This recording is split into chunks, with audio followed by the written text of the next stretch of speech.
Jsem zraněn zasahujícím policistou a místo na fotbale strávil pondělní večer v nemocnici.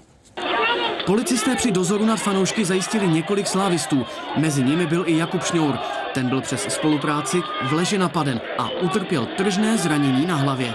Proč mě vytáhli, úplně přesně nevím. Šel jsem stranou, protože na levé straně se strhla nějaká rvačka a v tu chvíli si mě vytáhli a dál jsem si lehnul na zem vlastně podle jejich příkazů. Ptal jsem se, proč jsem zadržený.